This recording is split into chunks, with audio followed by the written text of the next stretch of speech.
ಆ ವಸ್ತುವಿನ ದೃಶ್ಯ ಗುಣಗಳನ್ನೆಲ್ಲ ಕಣ್ಣ ನಮಗೆ ಗೊತ್ತು ಹಚ್ಚಿಕೊಡ್ತದೆ. ಬುದ್ಧಿ ಏನು ಮಾಡ್ತದಂದ್ರೆ ಆ ವಸ್ತುವನ್ನು ನಿರ್ಧರಿಸ್ತದೆ. ಇದು ಗುಲಾಬಿ, ಉಳಿದ ವಸ್ತುಗಳಿಗಿಂತ ಇದು ಭಿನ್ನ, ಹೀಗೆ ನಿರ್ಧಾರ ಮಾಡ್ತದೆ. ಅದರ ಮೌಲ್ಯಮಾಪನ ಮಾಡ್ತದೆ ಬುದ್ಧಿ. ನೋಡಿದ ಮಾತ್ರಕ್ಕೆ ಕಣ್ಣಿನ ಕೆಲಸ ಮುಗಿತು.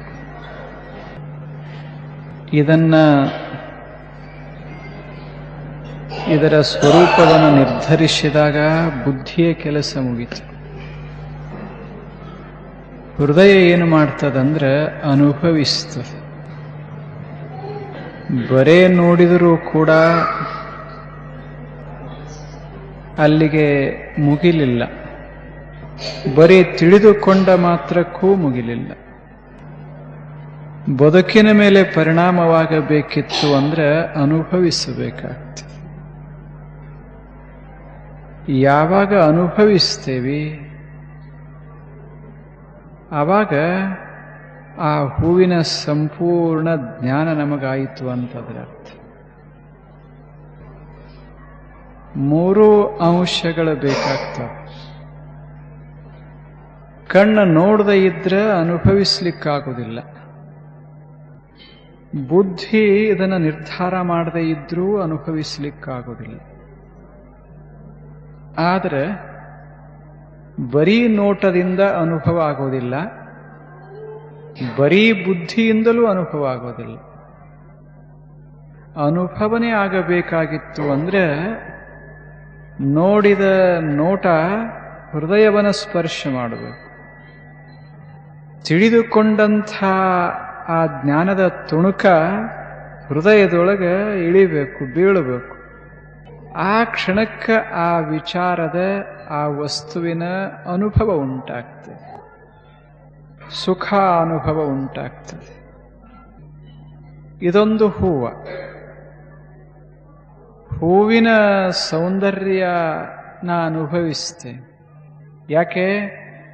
ಹೂವಿನ ಸೌಂದರ್ಯ ಕಣ್ಣು ಏನು ನೋಡ್ತೋ ಅದು ಮನಸ್ಸಿನೊಳಗೆ ಹಿಂಗ ಹೃದಯದೊಳಗೆ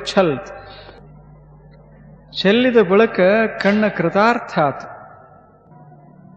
ಬುದ್ಧಿ ಏನು ಮಾಡ್ತು ಅಂದ್ರೆ ಕಣ್ಣ ನೋಡಿದ ಆ ಹೂವನ್ನ, ಅದರ ಸ್ವರೂಪವನ್ನ ನಿಶ್ಚಿತಗೊಳಿಸ್ತು. ಇದು ಹೀಗ ಅದ ಅಂತ ನಿಶ್ಚಿತಗೊಳಿಸ್ತು.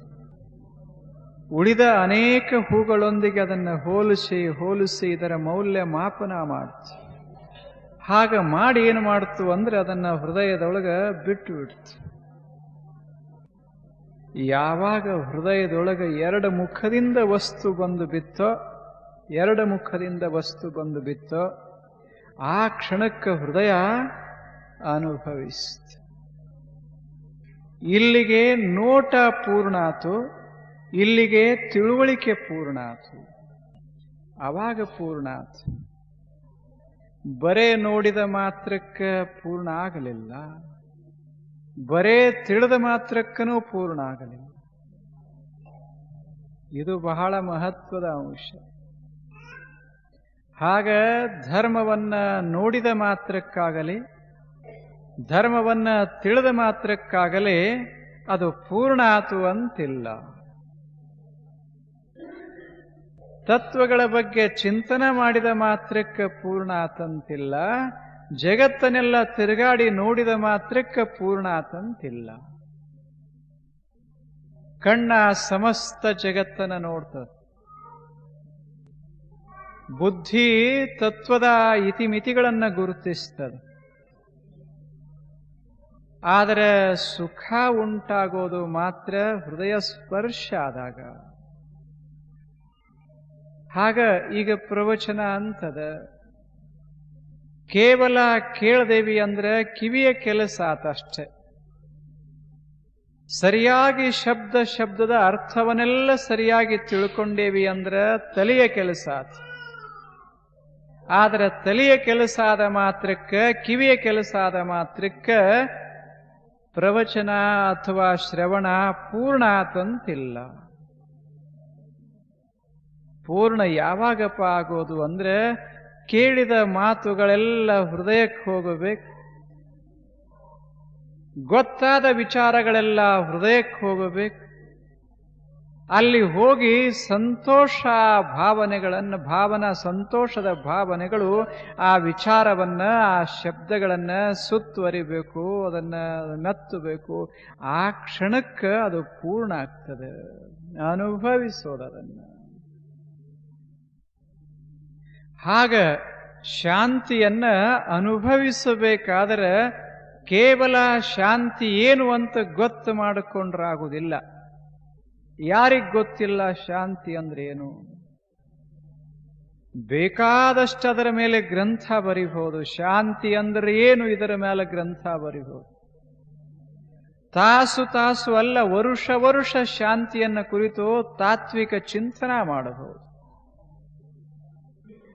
ಆದರೆ ನಮ್ಮ ಅನುಭವಕ್ಕೆ ಬರಬೇಕಾದ್ರೆ ಮಾತ್ರ ಅಷ್ಟರಿಂದ ಆಗುವುದಿಲ್ಲ. ಅದು ಸ್ಪರ್ಶ ಮಾಡಬೇಕಾಗ್ತದೆ, ಹೃದಯಕ್ಕಿಳಿಬೇಕಾಗ್ತದೆ. ಆದರೆ ಎಂಥದರೆ ಹೃದಯಕ್ಕೆ ಆ ಶಾಂತಿ ಇಳಿಯೋದಿಲ್ಲ.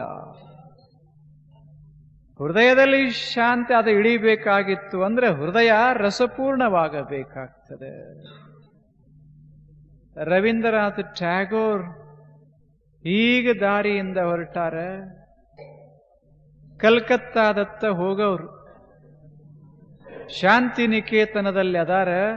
ಶಾಂತಿನಿಕೇತನ ಬಿಟ್ಟ ಕಲ್ಕತ್ತಾ ಪಟ್ಟಣಕ್ಕ ಹೊರಟಾರ. ಅವರ ಗೆಳೆಯಂದಿರು ಹೊರಟು ನಿಂತಿದಾರ. ಶಾಂತಿನಿಕೇತನ ಬಹಳ ಸುಂದರವಾದಂಥ ಸ್ಥಾನ, ಪ್ರದೇಶ. ರಮ್ಯ ವನಶ್ರೀ ತುಂಬಿ ನಿಂತದಲ್ಲಿ ಆಗಿನ ಕಾಲಕ್ಕೆ.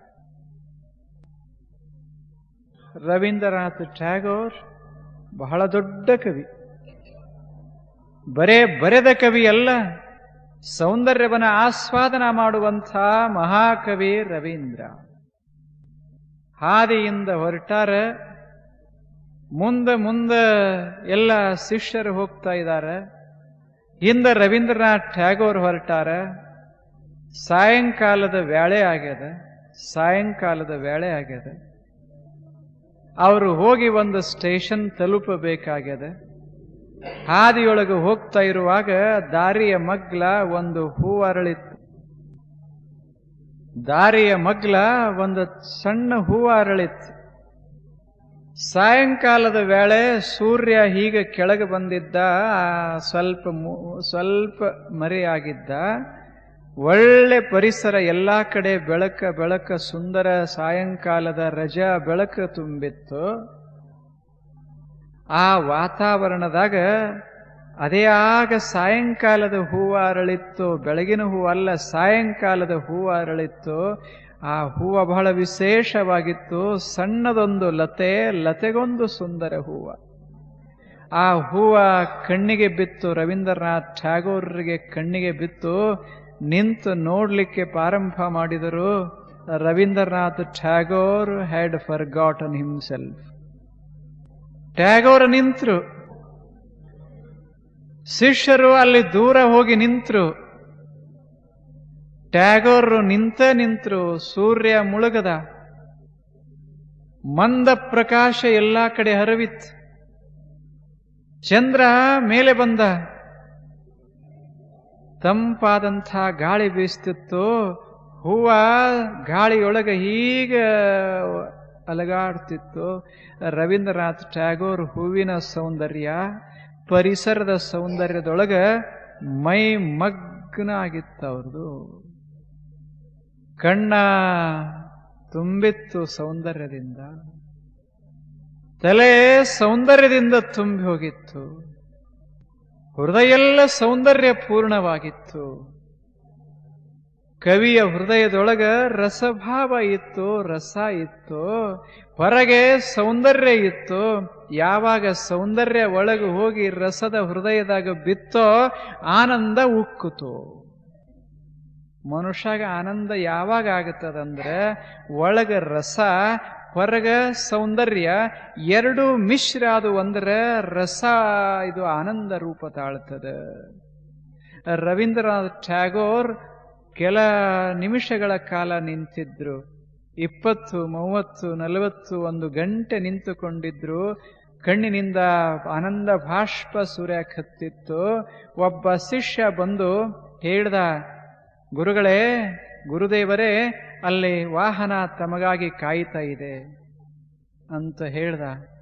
ರವೀಂದ್ರನಾಥ್ ಟ್ಯಾಗೋರ್ರಿಗೆ ಆ ಕಡೆ ಲಕ್ಷ್ಯ ಇರಲಿಲ್ಲ. ಅವಾಗ ಮತ್ತೆ ಬಂದ ಶಿಷ್ಯ ಬಂದ ಹೇಳ್ದ, ಗುರುಗಳೇ, ಗಾಡೆ ಬಿಟ್ಟತೀಗ ಅಂದ. ಅವಾಗ ರವೀಂದ್ರನಾಥ್ ಟ್ಯಾಗೋರ್ ಹೇಳ್ತಾರೆ, ಲೆಟ್ ಇಟ್ ಗೋ, ಹೋಗ್ಲಿ ಬಿಡು ಅಂದ್ರು. ಆದರೆ ಈ ಸೌಂದರ್ಯ, ಈ ಅದ್ಭುತ ಪರಿಸರ, ಇದು ನಮ್ಮ ಸಲುವಾಗಿ ದಾರಿ ಕಾಯೋದಿಲ್ಲ. ಅಂಥ ಅದ್ಭುತ ಪರಿಸರದೊಳಗೆ ಆನಂದ, ಎಂಥ ಅದ್ಭುತ ಆನಂದ ಆಗ್ತದ, ಅದನ್ನು ವರ್ಣಿಸ್ಲಿಕ್ಕೆ ಹೆಂಗಾಗ್ತದ. ರವೀಂದ್ರನಾಥ್ ಟ್ಯಾಗೋರ್ ಮೈ ಮರೆತಿದ್ರು. ಅದಕ್ಕೆ ರಸ ಬೇಕಾಗ್ತದೆ. ನಾವು ಬಹಳ ಜನ ಅದೇವಿ, ಬೇಕಾದಷ್ಟು ಹೂವ ನೋಡೇವಿ, ಬೇಕಾದಷ್ಟು ನೋಡೇವಿ. ನಮ್ಮ ಹಿತ್ತಲಾಗ ಹೂವು ಅದಾವ, ನಮ್ಮ ಮಾಳಿಗೆ ಮ್ಯಾಲ ಹೂವು ಅದಾವ, ಸುತ್ತಮುತ್ತ ಹೂವು ಅದಾವ, ತಲೆ ಮ್ಯಾಲ ಹೂವು ಅದಾವ, ಕಿಶೆದಾಗ ಹೂವು ಅದಾವ. ಆದ್ರೆ ಒಂದು ಹೂ ಸಹಿತ ನಮ್ಮನ್ನೇನು ಮರೆಸಲಿಲ್ಲ. ಹಾಗ ಒಂದು ವೇಳೆ ನಾವು ಮಗ್ನಾಗುವಷ್ಟು ಅದರಾಗ ಬೆರೆತು ಹೋಗಿದ್ದೇವಿ ಅಂದ್ರೆ ಹೂವಾಡಿಗರೆಲ್ಲ ಮಹಾಕವಿ ಆಗ್ತಿದ್ರಿಂದ ರವೀಂದ್ರನಾಥ್ ಟ್ಯಾಗೋರ್ ಆಗ್ತಿದ್ರ. ಇಲ್ಲದು ಇಲ್ಲ. ನಮಗ ರಸ ಹೃದಯ ಅಂತ ಇರ್ತದಲ್ಲ, ಅದರ ಕೊರತೆದ ಜಗತ್ತಿನೊಳಗ ರಸ ಹೃದಯದ ಕೊರತೆ ಬಹಳಷ್ಟದ, ಬಹಳ ಕೊರತೆ. ಆದ್ದರಿಂದಲೇ ರವೀಂದ್ರನಾಥ್ ಟ್ಯಾಗೋರ್ ಒಂದು ಸಲ ಕೇಳಿದರು ಒಬ್ಬರು, ಟ್ಯಾಗೋರ್ರೇ, ಕಲ್ಕತ್ತಾ ಪಟ್ಟಣದ ಬಹಳಷ್ಟು ಜನ ಕವಿಗಳು ನಿಮ್ಮನ್ನ ಟೀಕಾ ಮಾಡ್ತಾ ಇದ್ದಾರ. ಒಂದು ಕಡೆ ಟ್ಯಾಗೋರ್ಗೆ ಗೀತಾಂಜಲಿಯ ಮ್ಯಾಲ ನೊಬೆಲ್ ಪಾರಿತೋಷಕ ಜಗತ್ತಿನಾಗ, ಇನ್ನೊಂದು ಕಡೆ ಟ್ಯಾಗೋರ್ ಸಾಹಿತ್ಯವನ್ನು ಕುರಿತು ವಿಪರೀತ ಟೀಕೆ ಟಿಪ್ಪಣೆ ಕಲ್ಕತ್ತಾ ಪಟ್ಟಣದಾಗ.